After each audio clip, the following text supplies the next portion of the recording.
Salmos capítulo 3, dice así la palabra del Señor.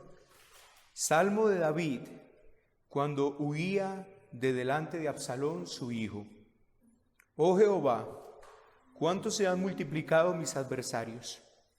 Muchos son los que se levantan contra mí, muchos son los que dicen de mí, no hay para él salvación en Dios. Selah. Mas tú, Jehová, eres escudo alrededor de mí, mi gloria y el que levanta mi cabeza. Con mi voz clamé a Jehová, y él me respondió desde su monte santo. Selah. Yo me acosté y dormí, y desperté porque Jehová me sustentaba. No temeré a 10 millares de gente que pusieren sitio contra mí. Levántate, Jehová, sálvame, Dios mío, porque tú heriste a todos mis enemigos en la mejilla, los dientes de los perversos quebrantaste. Las salvaciones de Jehová, sobre tu pueblo sea tu bendición. Selah. Oremos. Padre, damos muchas gracias por tu palabra. Damos muchas gracias por esta oportunidad que nos das de estar esta noche en este lugar reunidos con nuestros hermanos para invocar tu nombre y para oír tus bellas y santas palabras de vida. Qué bellas son estas palabras de vida para nosotros. Te pedimos, Señor, las hagas prosperar poderosamente en nuestros corazones, y todo esto sea entonces que redunde de nuestras vidas para gloria y honra de tu nombre. Amén. Y amén. Bueno, hermanos, un detalle al estudiar el libro de los Salmos. Hoy vamos a aprender realmente mucho acerca de los Salmos como tal. Y un detalle que es importante al tener en cuenta en el estudio de los Salmos y que es necesario para tener un correcto entendimiento a la hora de entender los Salmos es su carácter profético. ¿Cómo así? Bueno, el libro de los Salmos tiene mucha teología propia. Recordemos que cuando hablamos de teología propia, estamos hablando de teología propiamente dicha, o sea, del conocimiento propio de la persona de Dios Padre. Pero no solamente tiene teología propia los Salmos, o sea, mucho conocimiento acerca de Dios, sino que también tiene implícitamente cristología. Ahora, podríamos llegar a preguntarnos en este momento, ¿pero acaso nos hablan de Cristo los Salmos? Bueno, hermanos, tenemos que responder a esa pregunta que sí y mucho, aunque la palabra Cristo no aparezca ahí, o aunque la palabra Jesús no aparezca ahí. Y tenemos que responder entonces, hermanos, que sí, no solamente tiene conocimiento de Dios Padre, sino que tiene mucho conocimiento cristológico también. Y esto es precisamente por el sentido profético del libro de los Salmos. Ahora, entonces podemos cometer 2 clásicos errores a la hora de enfrentarnos al estudio de los Salmos. ¿Cuáles son? Primero, convertirlo en un libro profético ignorando las experiencias personales y las demás situaciones reales de quienes escribieron los Salmos. O sea, si nosotros decimos, no, esto solamente tiene un carácter profético, pues entonces vamos a perdernos de un gran contenido que tienen los Salmos, y son las experiencias que allí vemos reflejadas en el libro de los Salmos. Esto sería fatal, porque entonces, hermanos, prácticamente que no tendría nada que ver con nosotros, o no llegaría a ser un ejemplo realmente para nuestras vidas. Pero también, en segundo lugar, podemos cometer el error entonces de dejarlos ver como simples historias que no tienen una enseñanza espiritual y profunda en nuestras vidas, sino cosas que le pasaron a personas en ese momento y ya. Ese serían los 2 errores que podemos cometer en los Salmos. Primero es ponerlo simplemente como algo que ve hacia el futuro, que apunta hacia el futuro, ignorando entonces todas las experiencias de los escritores allí en el Salmo. Y segundo, es desconectarlo precisamente de esa enseñanza profética que trae mucha enseñanza espiritual, haciéndolo ver simplemente como algo histórico que le pasó a personajes allá y ya. Nos podemos cometer el error de cualquiera de estas 2 cosas. Ahora, entonces, por tanto, es importante siempre a la hora de estudiar los Salmos tener en cuenta estas 2 partes. Primero, la experiencia real del autor. Aquí hay una experiencia real y esta nos va a iluminar a nosotros cómo es que usted y yo deberíamos trabajar y lidiar con situaciones similares. Porque aquí, hermanos, no son situaciones que le pasó a gente allá y ya, sino que tiene mucho que ver con nosotros. Nos vamos a encontrar con experiencias con las que usted y yo vamos a estar involucrados. Y esto hace de los salmos una bendición en este valle que nosotros como cristianos atravesamos. Por eso es que, hermanos, los salmos han sido conocidos muchas veces como esa medicina para el alma, ¿cierto? Pero nunca convirtamos esto solo en cosas naturales que no tienen enseñanza espiritual, porque hay mucha enseñanza espiritual en los salmos, como lo vamos a ver precisamente en este salmo número 3. O sea, lo que quiero decir, hermanos, es que no solo veamos cómo aprender a lidiar cuando nos persigue un adversario, o cómo lidiar cuando estoy afligido, No, hermanos, esto también tiene demasiada enseñanza espiritual para nosotros, como lo vamos a ver en este día. Deseo que entendamos una cosa más de los salmos antes de comenzar con este Salmo 3. No confundamos los títulos con los títulos. Y usted dirá, ¿cómo así que no confundamos los títulos con los títulos? Bueno, nuestras Biblias en español tienen una división de capítulos y tienen una división de versículos y muchas veces tienen títulos. Este salmo tiene 2 títulos y usted lo puede ver en su Biblia. No sé si usted lo notó en su Biblia. Tiene un título que se llama Oración Matutina de Confianza en Dios. Ese título no es inspirado. Ese título lo puso una persona ahí y la mayoría de las veces esos títulos no concuerdan con lo que es la enseñanza. ¿Sí me hago entender? Entonces, ese título no es importante. Por eso yo no lo leí. Pero usted sí se dio cuenta que yo empecé Salmo de David cuando huía de delante de Absalón su hijo. Ese título es inspirado. Ese título hace parte del Salmo.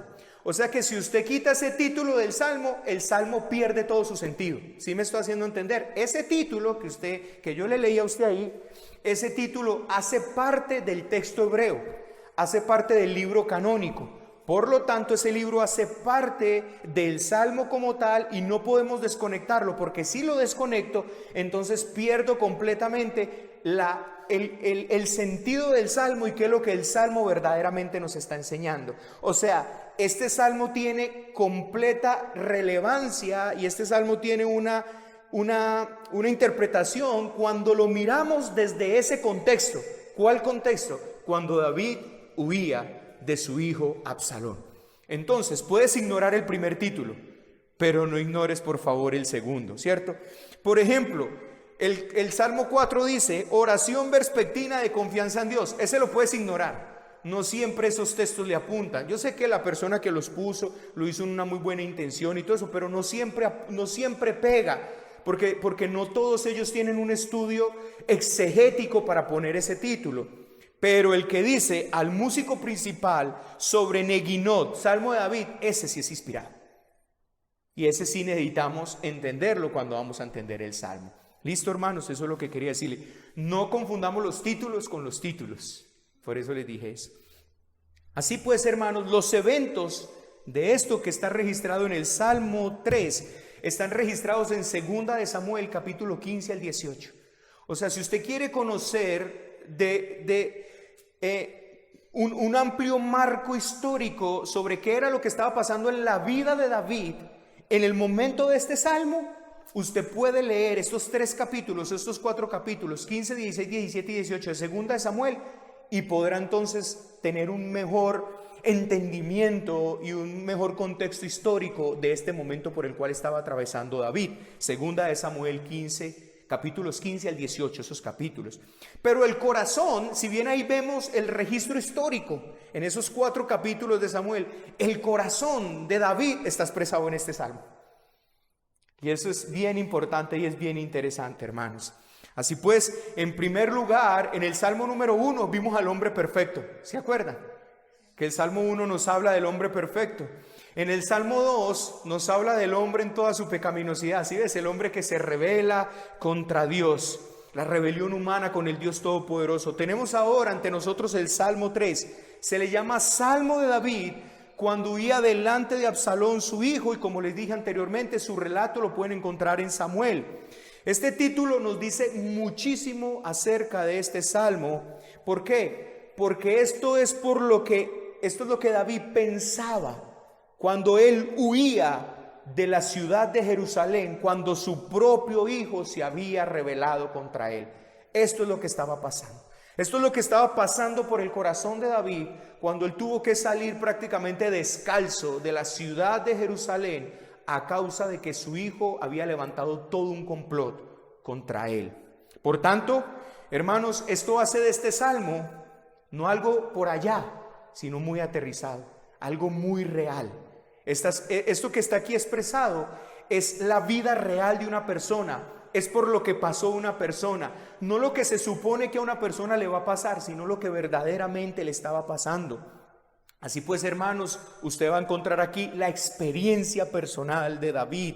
Usted se da cuenta que este hombre estaba en una posición bastante difícil. ¿Por qué? Porque era un fugitivo de su propia ciudad, la ciudad que se llamaba precisamente la ciudad de David. Él tuvo que salir de su propia ciudad de Jerusalén. El propio pueblo que él gobernaba tuvo que dejar al pueblo que él amaba y que gobernaba.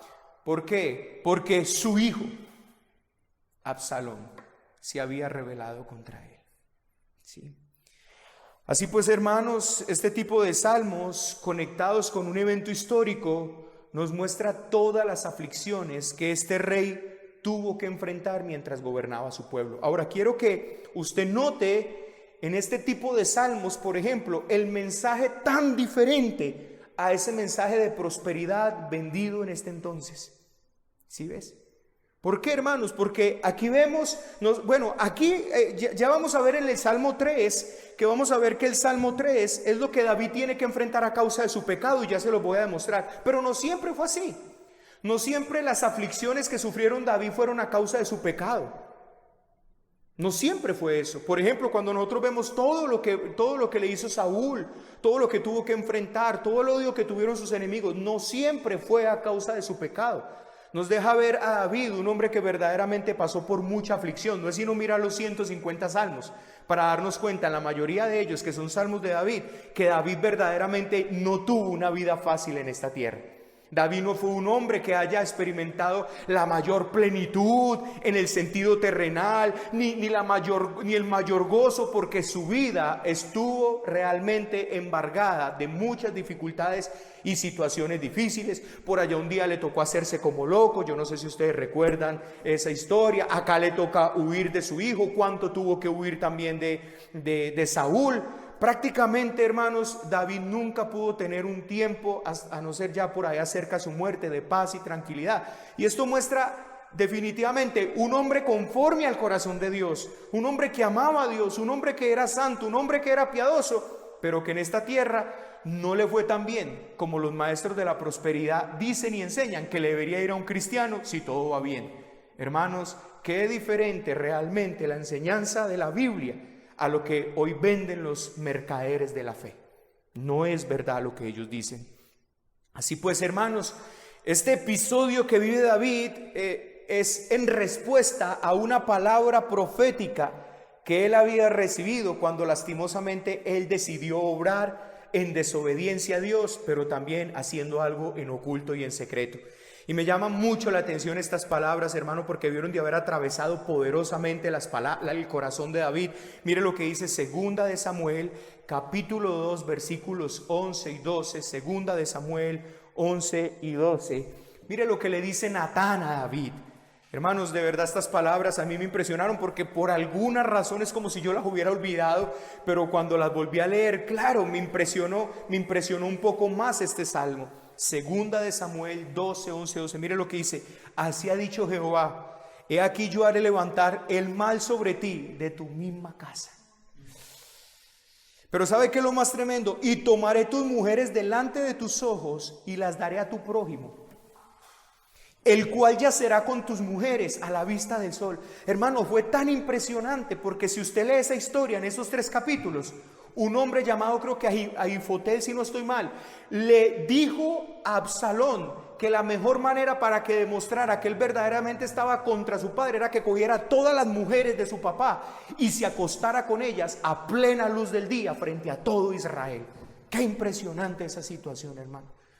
Todo esto que David está viviendo acá, mis queridos hermanos, está viviendo como consecuencia del pecado, de lo que él hizo en lo oculto con Betsabé y cuando mandó a matar a Urías Eteo. Mire lo que dice después: porque tú lo hiciste en secreto, le dice el Señor en el verso 12, si ves, mas yo haré esto delante de todo Israel a pleno sol. Todavía no estoy enseñándoles acerca del Salmo 3, estoy mostrándole el contexto histórico para que ustedes puedan después mirar el valor tan glorioso de este Salmo capítulo 3. Hermanos, David no se saldría con la suya en sus pecados. ¿Y por qué le sucedería esta gran desgracia a David? Porque David había pecado gravemente. ¿Dios lo había perdonado a él por medio de su gracia? Claro que sí. ¿Y lo había restaurado? Claro que sí, pero él tenía que cosechar el fruto de su pecado y aquí lo está cosechando. Hermanos, que nunca se nos olvide eso. Tu pecado, Dios lo perdona. Nuestro pecado, Dios nos restaura, pero por favor, nunca olvidemos que cosecharemos el fruto de nuestro pecado. De ese nunca nos va a librar el Señor.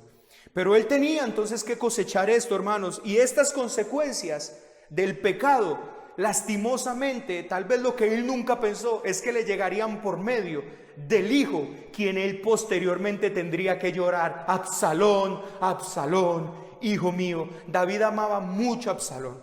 Amaba tanto David a Absalón y llegó tal vez a ser un amor poco bíblico el que tuvo por Absalón, que cuando nació su hijo Adonías, vio en la cara de Adonías a su hijo Absalón y no quiso reprender a su hijo Adonías. David sí tenía también problemas en su corazón, lastimosamente.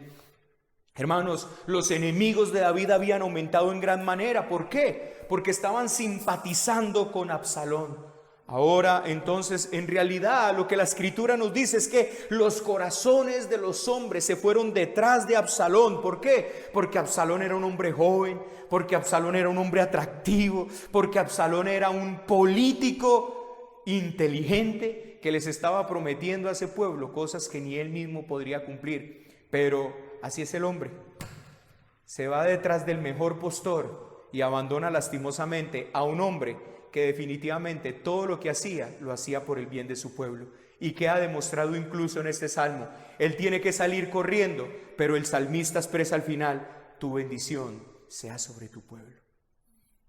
Iglesia, podemos tener aquí una corta aplicación. No juegues con el pecado. No juegues con él. No digas jamás: haré esto y luego vendré en arrepentimiento. Jamás lo digas. Porque primero, no sabes si te vayas a quedar postrado ahí por el resto de tu vida. Pero segundo, si Dios tiene de ti misericordia y te saca, no sea que tu propio hijo o tu propia hija sea el azote en tu costado. Aquí lo podemos ver, hermanos, y nada hay que Dios no pueda hacer después con sus hijos. A veces leemos esto y parece como, de hecho me escuché una predicación del pastor César que se habla acerca del ejemplo, de cómo la Biblia fue escrita para dejarnos ejemplo a nosotros los que alcanzamos los postreros tiempos. ¿Y sabe cuál es un peligro que nosotros corremos, mis queridos hermanos? Leer este tipo de historias y decir: a mí eso no me va a pasar. Pues hermano, te puede pasar. Y me puede pasar a mí. ¿Sabe por qué? Porque nuestro Dios es inmutable, porque nuestro Dios no cambia. Y si usted y yo jugamos con el pecado, y si usted y yo nos entretenemos con el pecado, primero, nada nos garantiza que vamos a salir de ahí. Y segundo, si salimos de ahí, no sea que uno de nuestros propios hijos sea el azote en el costado nuestro como disciplina por nuestro pecado. Durante esa época de la rebelión de Absalón, hermanos, hubo muchos que se levantaron contra David. Realmente eran muchos. Él tuvo que salir de Jerusalén, como les dije ahorita, prácticamente sale descalzo y llorando, lamentándose, cruzó el corriente de Cedrón o el torrente de Cedrón, como lo llama la Biblia, y parecía entonces que ahora David no tendría ninguna ayuda. Con estos entonces antecedentes históricos vamos a enfrentarnos al Salmo número 3. Primero, la tribulación de David y la ayuda de Dios. La tribulación de David y la ayuda de Dios. David expresa: oh Jehová, cuánto se han multiplicado mis adversarios. Muchos son los que se levantan contra mí. Muchos son los que dicen de mí, no hay para él salvación. Selah. Y antes de continuar, permítame explicarles esa palabra Selah, porque sé que si está ahí es bueno que nosotros la entendamos. Hermanos, la cuestión de qué significa Selah realmente ha sido debatida durante mucho tiempo. Muchos han sugerido que significa simplemente pausar o reflexionar, como una pausa o una reflexión. Esta explicación tiene sentido muchas veces según el contexto. Sin embargo, la incertidumbre de lo que realmente significa o por qué está allí Selah en las Biblias ha sido tal que muchas Biblias han quitado esa palabra de ahí, de donde va, y la han puesto al pie de página porque no le han visto ninguna importancia. Pero realmente, hermanos, esa palabra tiene importancia. La palabra Selah es una palabra hebrea que aparece 71 veces, tanto en los libros de los Salmos como 3 veces en el libro de Habacuc. Eso es lo que aparece Selah, 71 veces en los Salmos y 3 veces en Habacuc. Las 70 apariciones que tiene en el libro de los Salmos es en 39 de los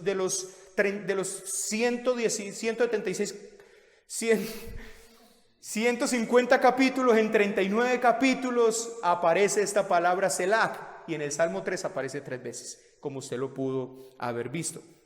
Pero para no alargar mucho el tema, creo que lo más importante de entender acerca de esta palabra es que era algo que tenía que ver con una composición musical que los músicos de esa época entendían muy bien, porque recordemos que los salmos eran como el himnario del pueblo del Señor, así que era como algo que le decía al músico que ahí debía haber algo, y la mayoría de intérpretes bíblicos están de acuerdo que ese era un momento para hacer una pausa reflexiva dentro del cántico. Así que muchos comentaristas piensan que era pausar o reflexionar, y esto tal vez era que el músico sabía que en ese momento debía haber como un interludio para que el pueblo meditara y pensara en lo que acababa de decir o en lo que acababa de expresar. Y creo, hermanos, que en este salmo es bien interesante, ya se los voy a decir por qué. Mire, hermanos, hay algo que he insistido mucho con mi familia y lo he compartido con varios hermanos. Nosotros estamos en un mundo demasiado ruidoso. Y tómese esa palabra ruidoso no en el sentido literal, sino metafórico. O sea, un mundo muy agitado, donde poco o nada se reflexiona, donde no se medita, donde no hay mucho tiempo para eso porque tenemos que producir, todo es más rápido, realmente muy poco importa dedicarnos un minuto a pensar, a reflexionar, a tomarnos tiempo solamente para meditar, porque este mundo es un mundo agitado, rápido. Pero cuando hablamos de las cosas espirituales, usted y yo tenemos que tomar las cosas de una manera muy diferente a cómo va este mundo ruidoso. Aquí hay que sentarnos, aquí hay que mirar, aquí hay que evaluar, hay que reflexionar, y palabras como Selah nos recuerdan justamente esto. Es un tiempo que te aquietes, es un tiempo para que pienses, es un tiempo para que medites, es un tiempo para que hagas una pausa y reflexiones. Hermanos, esto es una realidad. Como yo les he dicho varias veces, ya ni en la muerte se reflexiona. Pero Dios hizo casi todas las cosas. Hermanos, todas las cosas que hay hechas te enseñan, y Dios las usa para enseñarnos si nosotros reflexionáramos y meditáramos un poco más. Mira, iglesia, más cerca, cerca de tu cruz, llévame, oh Salvador, más cerca, a servirte en pos me consagro hoy, impulsado por tu amor. Y mi espíritu, alma y cuerpo doy por servirte, mi Señor. Ahí debería haber un Selah. Mira lo que estás diciendo, hermanos. A servirte en pos me consagro hoy, impulsado por tu amor. Y mi espíritu, alma y cuerpo doy por servirte, mi Señor. ¿Qué estoy diciendo? ¿Sí lo notan, hermanos? ¿Sí notan que muchas veces nosotros entonamos un cántico acá y tal vez al final del culto yo podría decirte, dime qué decía ese himno, y no lo recuerdas? ¿No sabes qué fue lo que salió por tu boca? Porque nosotros somos muy poco dados. ¿Qué dije? ¿Qué fue lo que expresé con mi boca? Nosotros somos muy poco dados a la reflexión. Mire esto que acabamos de cantar hoy, este himno lo cantamos hoy. A servirte en pos me consagro hoy. Es un compromiso. Mire lo que estoy diciendo. Que tu sí sea sí y tu no sea no.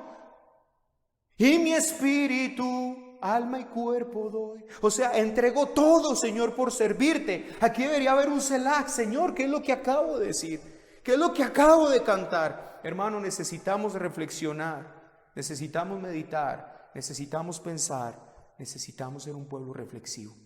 Porque hoy hay muy poca reflexión, muy poca meditación.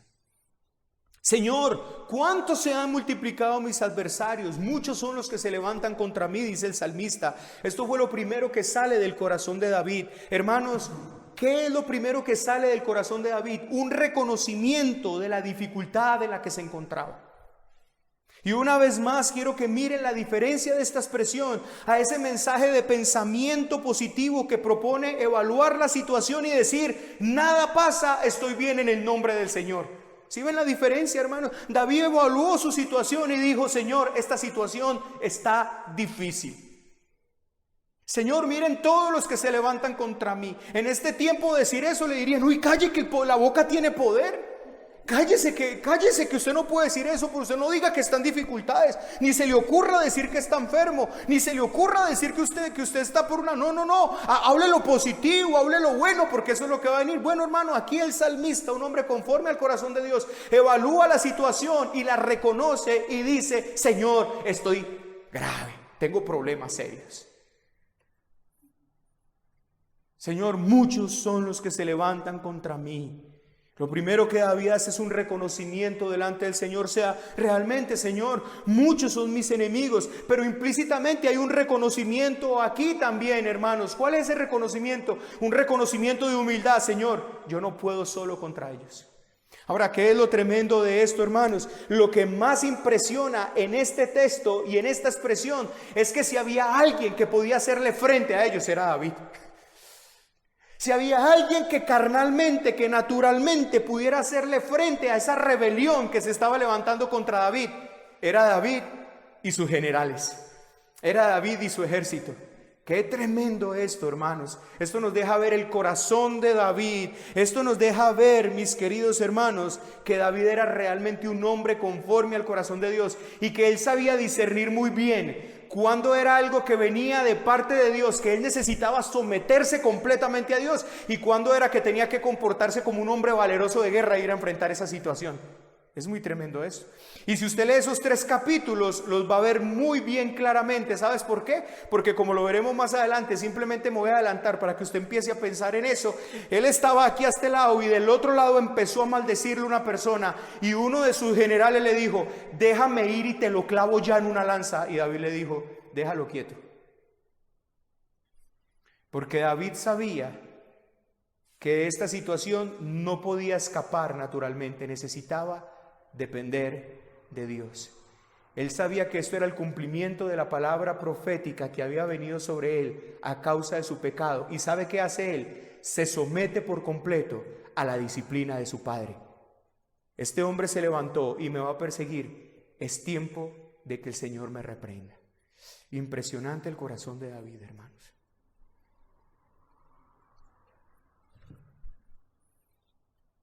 Segunda de Samuel, capítulo 16, 8. Mire lo que dice: Jehová te ha dado el pago de toda la sangre de la casa de Saúl, en lugar del cual tú has reinado. Y Jehová ha entregado el reino en mano de tu hijo Absalón. Y hete aquí sorprendido en tu maldad, porque eres hombre sanguinario. O sea, lo que le dijo el otro hombre fue lo que empezó a decirle: eso que tú estás viviendo es por... O sea, empezó a proferir palabras con él, a decirle: Dios te abandonó, ya no hay salvación para ti, ya no tienes oportunidad. Y lo único que David hizo en este momento fue encomendarse al Señor. Estas eran las palabras que una y otra vez David escuchaba: no tiene oportunidad ya no tiene salvación, no tiene opción. Escuchen lo que dice nuestro hermano Spurgeon al respecto de esto. Impresionante las palabras de este hombre de Dios. Si todas las pruebas que vienen del cielo y todas las tentaciones que ascienden del infierno y todas las cruces que se levantan en la tierra pudieran ser mezcladas y presionadas en un solo punto, no harían una prueba tan terrible como la que está contenida en este versículo. Uy, hermano, a mí me puso a pensar, ¿y por qué? ¿Y por qué Spurgeon está diciendo esto? Porque él dice, porque es la más amarga de todas las aflicciones, ser llevados por el temor de que ya Dios no nos va a ayudar. ¿Qué hombre tan espiritual eran estos hombres? ¿Por qué Spurgeon vio aquí como tal vez la expresión más amarga en la vida de un hombre, que ni siquiera todas las aflicciones del cielo, ni siquiera todas las tentaciones del infierno se unieran a una, fueran tan difíciles como el hecho de saber que por la situación en la que estoy pasando, llegar a descubrir un momento, Dios no te va a ayudar? Eso quiere decir, hermanos, que mientras todo lo que pueda venir de donde sea, mientras Dios esté con nosotros, no hay por qué tener aflicción ni amargura. Pero saber esto, ya no hay salvación en Dios para él, sí que debería producir amargura en nuestros corazones. Hermanos, este tipo de improperios serán los que nuestros enemigos levanten contra los hijos de Dios, y usted debe saber esto.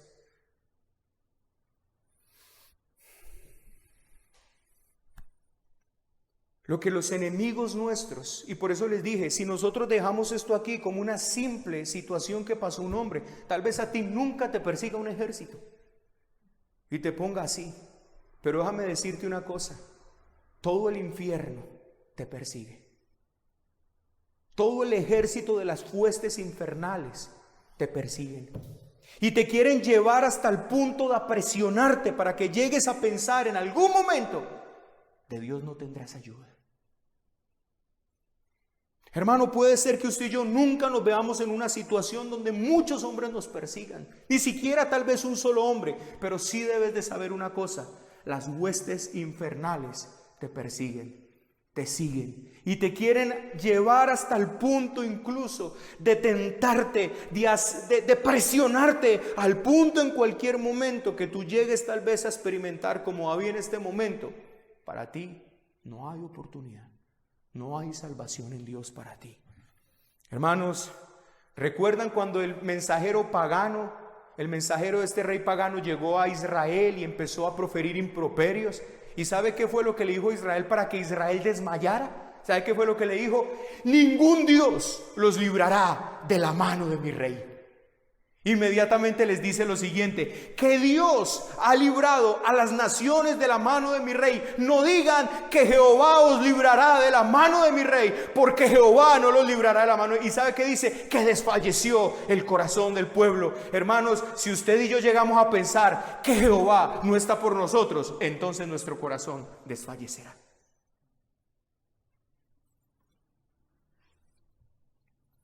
Esto fue una realidad física para David. Pero hermanos, quiero que miren el componente profético también de esto. Esto fue lo que experimentó nuestro Cristo cuando todos le escarnecían. Mira incluso lo que decían de él: a muchos salvó, a ver pues que se salve, a ver quién lo va a salvar. Incluso en cierto pasaje, en Marcos capítulo 15, versículo 14, versículo 34 al 36, mire el que le dice, mire lo que dice: y a la hora novena, Marcos 15, 34, 36. Y a la hora novena Jesús clamó a gran voz diciendo: Eloí, Eloí, lama sabactani. Y todos empezaron a decir: mira que está llamando a Elías. Vamos a mirar si Elías viene a salvarlo. Hermanos, no hay salvación para él en Dios. Pero no está lejos esto de nuestra lucha espiritual. No estuvo lejos de lo que nuestro Señor Jesucristo tuvo que experimentar. El escarnecimiento de todos los hombres diciendo: no hay quien lo ayude, no hay quien. De hecho, el Señor una vez se los dijo a sus discípulos: vosotros todos me dejaréis solo, pero solo no estoy, porque el Padre está conmigo.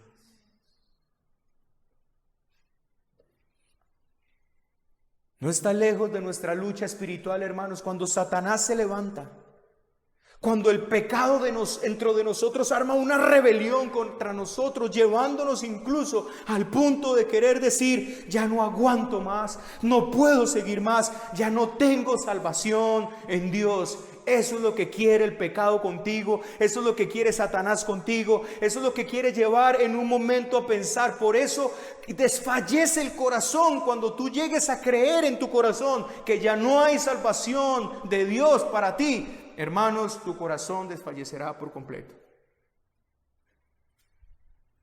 Oh, mi querido hermano, cuando viene el pecado y ataca con toda su furia, cuando viene el pecado que ha de ser lo más pesado que una rebelión externa, aún de nuestro propio hijo, entonces, cuando parece hacer que nos ha derrotado, que no sé qué hacer más en esa situación,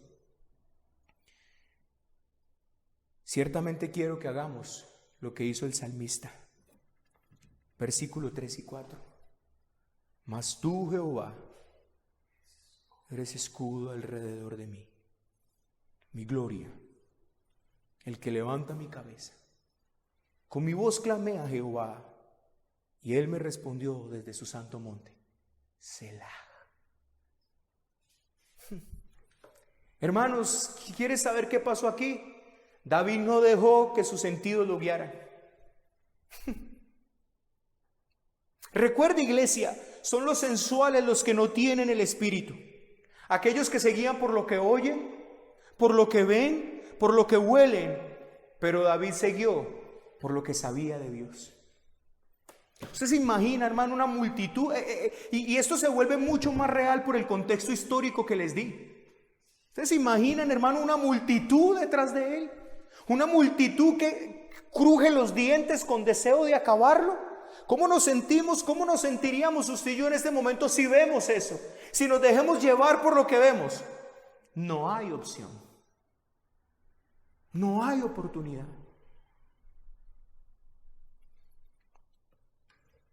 El conocimiento de Dios fue lo que guió a David, fue de lo que David echó mano en estos periodos tan difíciles. Expresó entonces su profunda confianza en Dios. Él sabía que a pesar de las circunstancias, a pesar del peligro que le acechaba, Dios estaba alrededor de él, cuidándole, protegiéndole como escudo. Hay algo que David sabía de memoria, lo sabía de memoria. El Salmo 139, David lo tenía en lo profundo de su corazón. ¿A dónde huiré de tu presencia, Señor? ¿A dónde? ¿A dónde me podré esconder de tu espíritu?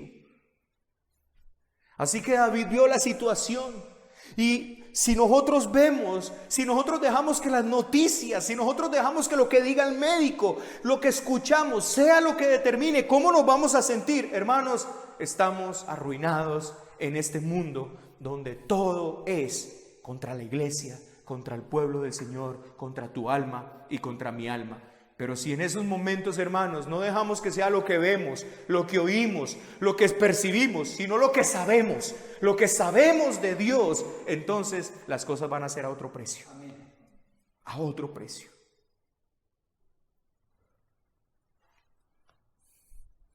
Hermanos, no eran pocos los que acechaban a David. Necesitaba intervención divina. Y esto es lo glorioso. Dios ofrece esa intervención divina. Como el domingo vimos, David estaba necesitado, pero además de estar necesitado, sabía que tenía ayuda. Así que él clama y Dios responde. ¿Sí ven, hermanos? Clamé y Dios me respondió. Clamé y Dios me levantó. Él pidió y Dios le dio. Una vez más, hermanos, podemos ver que estos salmos, una gran enseñanza espiritual para nosotros, un gran ejemplo para nosotros. Lo que trato de decir, hermanos, es esto. David tenía un ejército poderoso, pero David no quiso enfrentar eso con fuerza humana. Este hombre de Dios encomendó su causa a Dios. Hermanos, la gloria de Dios era, la gloria de David era Dios. La gloria de David era Dios y debe ser nuestra gloria también. Dios debe ser glorificado por medio de nuestra vida y ciertamente Dios no será engrandecido si nosotros tomamos la decisión de pelear nuestras batallas espirituales en nuestras fuerzas. No será engrandecido Dios de esa manera. Hermanos, de una cosa podemos saber, que usted y yo sabemos cómo termina esta historia y hay alguien a quien darle gloria, a Dios, no a David. Usted sabe cómo termina esta historia, van a una guerra, ¿cierto que sí? Y usted sabe que David termina ahorcado en su propio cabello. Absalón. Y podemos ver aquí, hermanos, ¿quién le dio la victoria a David? No fue David, no fue con su mano, no fue con su poder. La gloria aquí se la llevó Dios. Dios. Si usted y yo peleamos las batallas a la manera de Dios, con los métodos de Dios, con las instrucciones de Dios, si nos fortalecemos en el gran poder del Señor, usted y yo podemos decir como David: Dios, mi gloria y el que levanta mi cabeza. Pero si usted y yo lo hacemos a nuestra manera, hermanos, entonces la gloria será para nosotros y no para Dios. Y por eso a veces cuesta tanto hacerlo a la manera de Dios, ¿sí ves? ¿Sabe por qué? Porque cuando lo hacemos a la manera de Dios, no hay nada que reclamar. Pero cuando lo hacemos a nuestra manera, hay algo de crédito. Yo lo hice, yo lo pude. Ahí pues tenemos, hermano, la tribulación de David y la ayuda de Dios a David. Veamos en segundo punto, las bendiciones de y para Dios. De Dios y para Dios. ¿Cómo así? Ya lo vamos a ver. Hermanos, este salmo se le llama el salmo, se ha llamado en varias ocasiones el salmo de la mañana. Es un salmo muy bueno para dar comienzo al día. A pesar de todos los problemas, de las dificultades que tenía David, él podía dormir al llegar la noche sin necesidad de tomar ninguna pasta. Él no tenía que tomar, ¿cómo es que se llaman esas pastas? Él no tenía que tomar valeriana. Él no tenía que tomar lírica. Nada de eso. Él simplemente confiaba en el Señor. Apoyaba su cabeza, confiado en las promesas de Dios. Y así podía dormir y descansar. ¿Usted se imagina, hermano, 10,000 siguiéndote y el hombre? ¿No les recuerdas tú una historia de un hombre en una barca? Ante tremenda tormenta, en la cabecera, como si nada estuviera pasando. Porque sabía una cosa, que ahogado no iba a morir.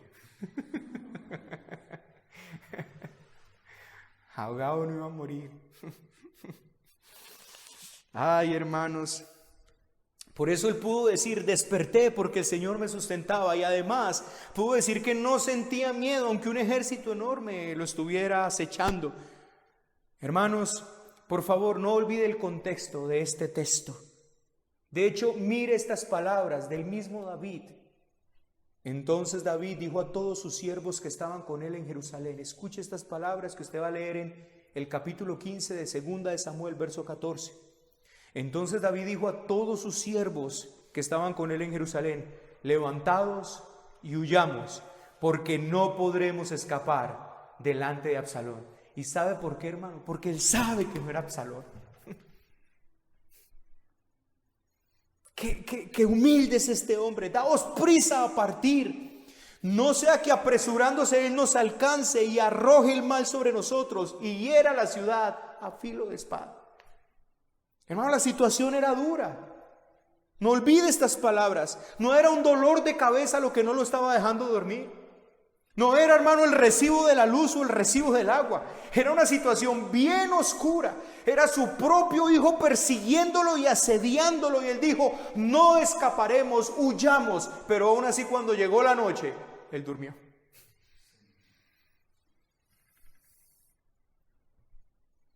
Ahora, mire lo tremendo de esto, hermanos. Mire lo tremendo de esto.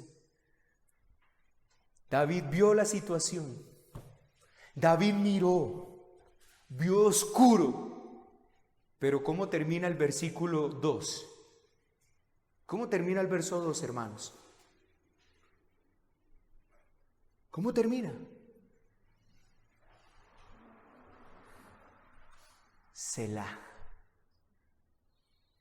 ¿Ven la importancia de ese Selah? Oh Jehová, ¿cuánto se han multiplicado mis enemigos? Dicen que no hay salvación. Selah. Meditó, pensó, reflexionó y dijo: mas tú, Jehová, eres escudo. ¿Sí, ve, hermano? Apenas te lleguen todos esos recibos y estén ahí, y yo con qué voy a... Selah. Recuerda cómo te ha ayudado. Recuerda que no debes 12 recibos. Recuerda que cada mes te ha dado. Recuerda que cada mes te ha dado provisión.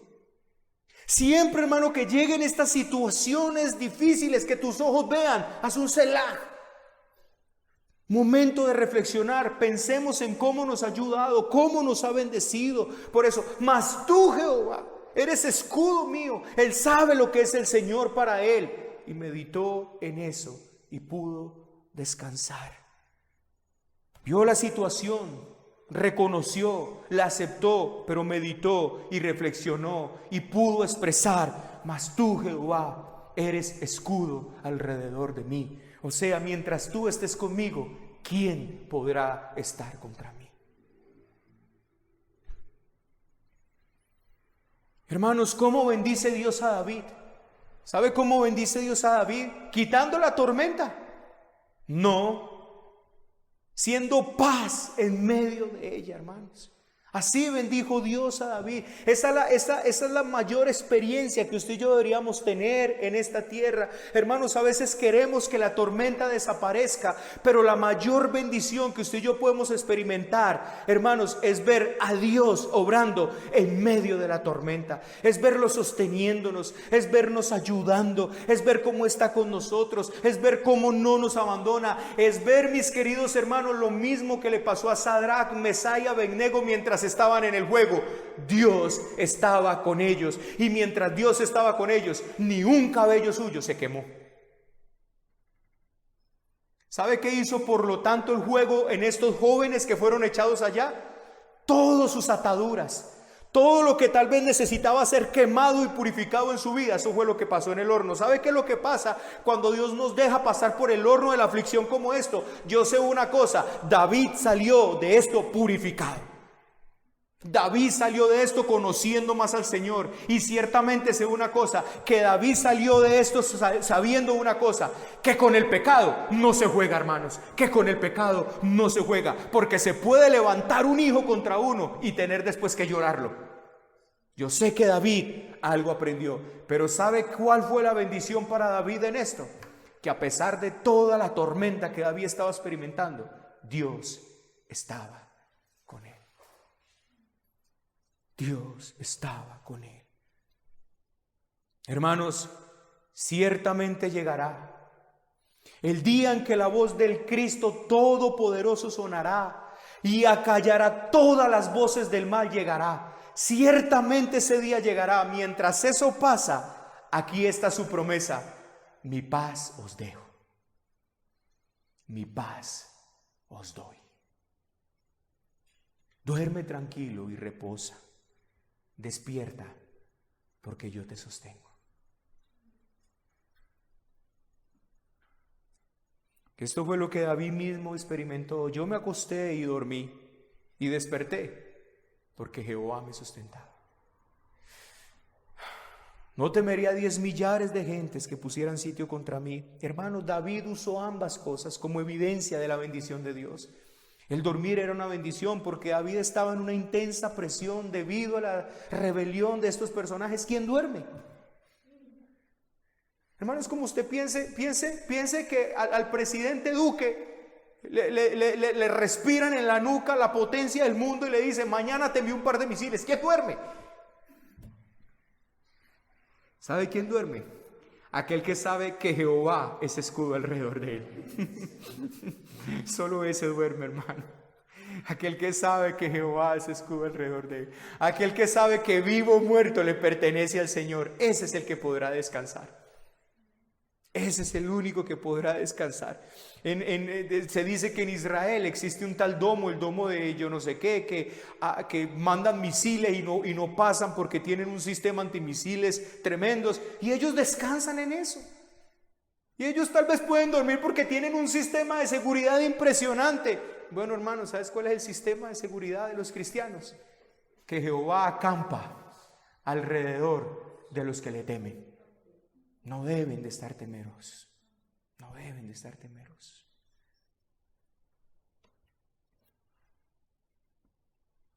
Hermanos,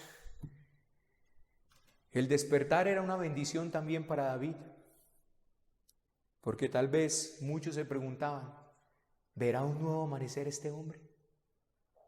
Toda la vida de David así cierto, y siempre Dios protegiéndolo. ¿Verá un nuevo amanecer? Pero David dice, amanecí porque Dios me sustentaba. William Gurnall, el puritano, dice al respecto de esto, en verdad debió haber sido una suave almohada la que pudiera hacer que se olvidara del peligro que tenía en aquel momento un ejército desleal que le estaba persiguiendo. De verdad tuvo que haber sido una suave almohada en la que este hombre puso su cabeza para haber podido dormir en esta situación. Recuerda, hermano, no era un dolor de pies, no era un dolorcito de cabeza, no era un recibo. Eran multitudes, tal vez pagando por tener su vida. Pensemos por un momento, pensemos, hermano, y que esto nos sirva a hacer un selah en este momento. Piensa en el sueño. Dios te sostiene cuando duermes. Usted lo toma por sentado, ¿cierto? Usted se acuesta y usted nunca piensa, ay, ¿será que me va a pasar algo mientras duerme? Usted se acuesta y duerme. Estás dormido, inconsciente, muerto para el mundo. Pero aún respiras, tu corazón late, tus órganos funcionan. El mismo Dios que te sostiene mientras duermes es el mismo que nos sostiene en nuestras dificultades. Hermanos, levantarnos después de un sueño es un milagro de Dios. No creas que no. Es un milagro de Dios. Muchos se quedan ahí. Pero así mismo como nos permite levantarnos, en estos días yo he tenido un dolorcito por ahí en cierto lugar del corazón. Me apareció algo raro ahí en el corazón que tienen que hacerme un examen. Y a veces me ha acostado diciendo, Señor, me levantaré. Pero yo sé una cosa, hermanos, sea aquí o sea allá, nos levantaremos. Así pues, hermanos, en cierto momento le preguntaron a un hombre que era considerado muy valiente, le preguntaron, ¿cómo llega a explicar usted su gran valentía? Y este hombre respondió, temo a Dios y por eso no temo a ningún otro hombre. Hermanos, mientras nuestro temor sea a Dios y cuando entendemos este temor como un sobrecogimiento santo hacia este Dios grande y sublime, creador de todas las cosas, mis amados hermanos, ¿qué temeremos usted y yo? ¿Qué temeremos usted y yo? Como años adelante un hombre expresaría, si Dios es por nosotros, ¿quién contra nosotros? Así pues, hermanos, terminamos mostrando ahora cómo David bendice a Dios también. Dios bendice a David. ¿Cómo lo bendice? Dándole descanso, dándole paz en medio de esta situación. La situación seguía, la persecución seguía. Ahora les voy a mostrar otro texto, cómo la afrenta seguía. Pero Dios bendijo a David, ¿cómo? Quitándole la tormenta, quitándole la afrenta. No, era necesaria. ¿Por qué? Porque David iba a salir purificado de ahí. ¿Y sabe cómo sabemos que David salió purificado, hermano? ¿Qué sentiría usted en el momento que su enemigo fuera derrotado y colgado del cuello? Uno podría decir, oh, descansé, oh, se fue. Ahí podemos ver el corazón tierno de David. Absalón, Absalón, hijo mío, ¿cuánto daría yo estar en el lugar de él? Ahí vemos el corazón de un hombre verdaderamente de Dios, que ante la caída de sus enemigos no hace fiesta, pero se gloría de cómo Dios le levanta. David necesitaba aprender y la tormenta era necesaria, pero David experimentó la bendición de Dios. ¿Cuál? Paz, descanso, tranquilidad en medio de esa tormenta. Levántate, Jehová, dice David. Levántate, Jehová. Hermanos, esto nos recuerda las palabras de Números 10:35. Moisés utilizó esta frase mientras los hijos de Israel marchaban por el desierto. Era una frase militar. ¿Y qué significaba esa frase militar? Llamaba a Dios para que saliera adelante a defender a Israel y a llevarlos en victoria. Cuando Moisés decía, levántate, Jehová, y huyan tus enemigos, lo que le estaba diciendo era, Jehová, tú eres el capitán de este ejército. Ahora, ¿qué hace David en esta expresión? Bendice a Dios, reconoce que Dios es el capitán de su vida, es el general de su vida, es el rey de su vida, y lo pone como preeminencia en su vida. Levántate tu Dios. ¿Sabe qué, hermano? ¿Sabe qué es lo impresionante de esto? Que David se podía levantar, una vez más lo digo, que si había alguien que podía hacerle frente a esa rebelión era David, pero él dice, no, Señor, levántate tú, Señor, levántate tú. Hermanos, David era reconocido como rey. Incluso escuche lo que sus siervos le dicen cuando él le dice marchemos. ¿Sabe qué le dicen sus siervos? He aquí tus siervos están listos a todo lo que nuestro rey decida. O sea, no es sino que ordene, rey. Ordene y acabamos con esta rebelión. Ordene. Qué hermosa expresión. Pero David reconocía que Israel tenía un rey supremo, un capitán. David ahora lo pone por encima del mismo. Levántate tu Dios y guía a este pueblo. Iglesia, ¿en quién tienes puesta tu confianza hoy? Deseo que mires una vez más y hagas un selah y meditemos. Vaya conmigo usted, por favor, vaya conmigo a 2 de Samuel, capítulo 16, versos 6 al 9. Estamos terminando y miremos un poco de esta historia. Quiero que vaya conmigo a estos 3 versos. 2 de Samuel, 16, 6, 9.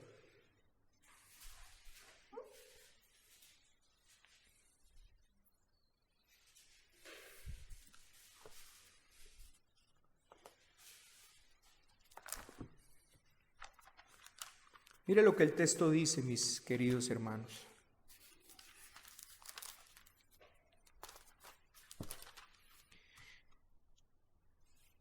Y arrojando piedras contra David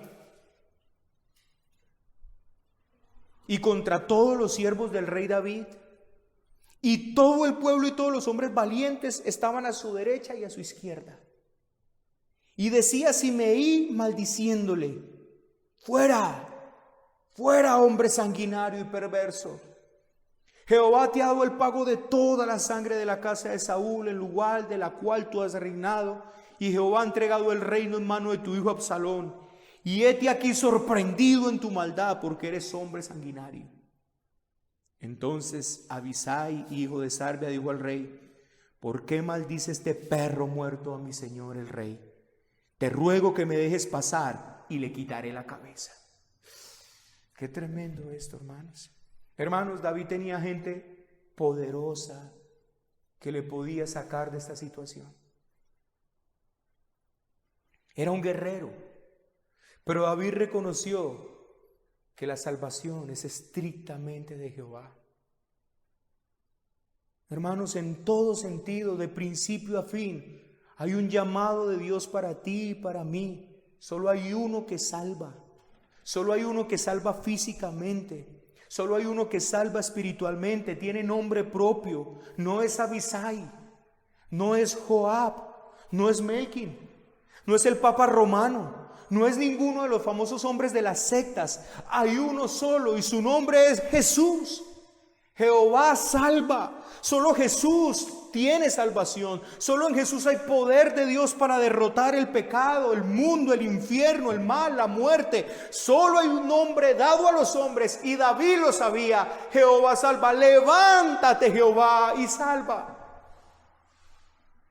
Hermanos, miren, déjenme, yo hago una pequeña pausa acá para hablarles algo que le hablé esta mañana a mi familia acerca de un texto que estamos meditando. Hermanos, mire, parece que si la Biblia dice Jehová salva, es como si estuvieran dando muy malas noticias. Mire, hermano, yo quiero que usted piense en esto. Yo le decía a mi familia al respecto de esto. Tome la Biblia de Génesis a Apocalipsis. Tómela, léala.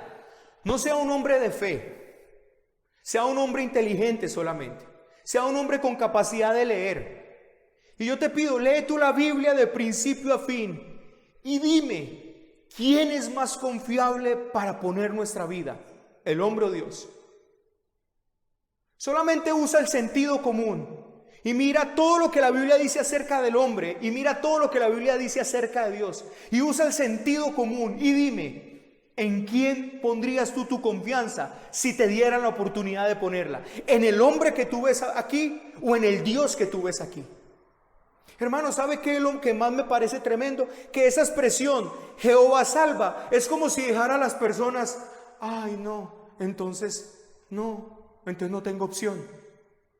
Hermano, por el contrario, cuando la Biblia dice que Jehová salva, te está dando la mejor noticia que tú podrías llegar a escuchar. ¿Sabe por qué, mi querido hermano? Porque tú tienes dos cosas que la Biblia te está diciendo: que Jehová salva, pero no solamente que Jehová salva, que Jehová quiere salvar. Entonces no debería ser una desmotivación para ti, debería ser toda la motivación para ti. ¿Sabe por qué, hermano? Porque si a mí me dijeran, y si miro la Biblia y si a mí me dijeran, el hombre salva, hermano, estaría muy decepcionado, estaría muy desmotivado. Y esto que nos sirva para todos los que estamos acá, hermanos, que usted cobre ánimo en saber que la salvación es de Jehová. ¿Sabe por qué? Porque si la salvación estuviera a manos de su hijo, de su hija, de su padre o de su madre, usted no debería tener ninguna esperanza. Pero si la salvación es de Jehová, usted debería tener todavía todas las esperanzas. ¿Sabe por qué? Porque Él quiere salvar. Porque Él es el que salva. Debería ser todo lo contrario. La Biblia nos afirma y nos dice, cuando tú ves toda la maldad del hombre, cuando tú ves en la Biblia toda la obstinación del hombre, cuando tú ves todo el pecado del hombre, se nos ilumina y nos dan una esperanza en toda esa oscuridad de maldad. Jehová salva. ¿Entienden, hermanos, de lo que estamos hablando? Se nos da toda la esperanza de que hay un Dios que salva. Y se nos da toda la esperanza de que hay un Dios que quiere salvar. Jesucristo dijo, no vine a perder, vine a salvar. Usted puede ver desde el principio a Dios, un Dios teniendo paciencia. Usted puede ver a un pueblo rebelde, usted puede ver un pueblo necio, usted puede ver un pueblo idólatra, usted puede ver un pueblo fornicario, usted puede ver un pueblo impío, pecador, pero usted ve a un Dios teniendo paciencia, cuidándolos, amándolos, protegiéndolos. ¿En quién decides confiar? ¿En el hombre que ves en la Biblia o en el Dios que ves en la Biblia? Hermano, si a mí me pusieran a elegir hoy solamente usando el sentido común, yo diría el Dios de la Biblia. El Dios de la Biblia.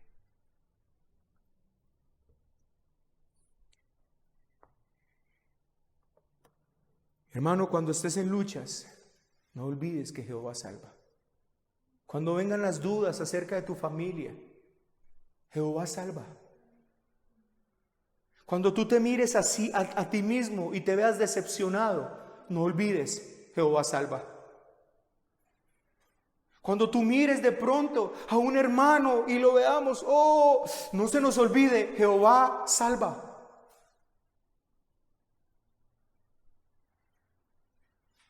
Pero no olvides una cosa más. No solamente es tu lucha. Cuando tú te enfrentes con tus propios pecados, cuando tú te enfrentes en esta guerra espiritual, no solo tú estás enfrentando una dura batalla, el pueblo del Señor pasa por estas cosas también.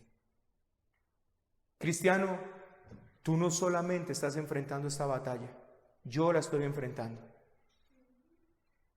Melkin la está enfrentando, Ana la está enfrentando, y cada uno de los que estamos acá tenemos nuestras propias batallas.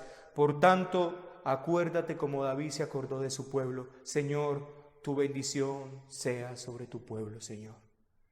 Cuando tú estés peleando tus batallas, no creas, hermano, que eres el único que está enfrentando estas batallas.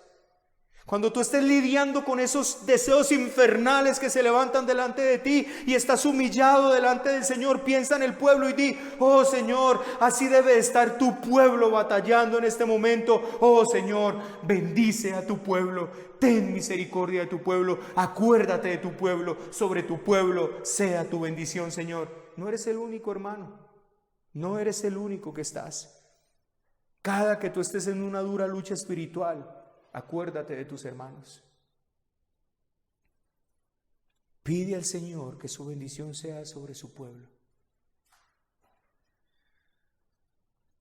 Mis queridos hermanos, Salmo capítulo 3. Se han multiplicado mis enemigos, Señor. Todos dicen que no hay para mí salvación. Mas, Señor, tú eres escudo alrededor de mí. Tú eres mi gloria. Tú eres quien levanta mi cabeza. Me acostaré, dormiré y me levantaré, porque tú me sustentas, Señor. Tú eres quien te hará a cargo de mis enemigos. Tú eres, Señor, quien te levantas. Sea sobre tu pueblo tu bendición. Oremos.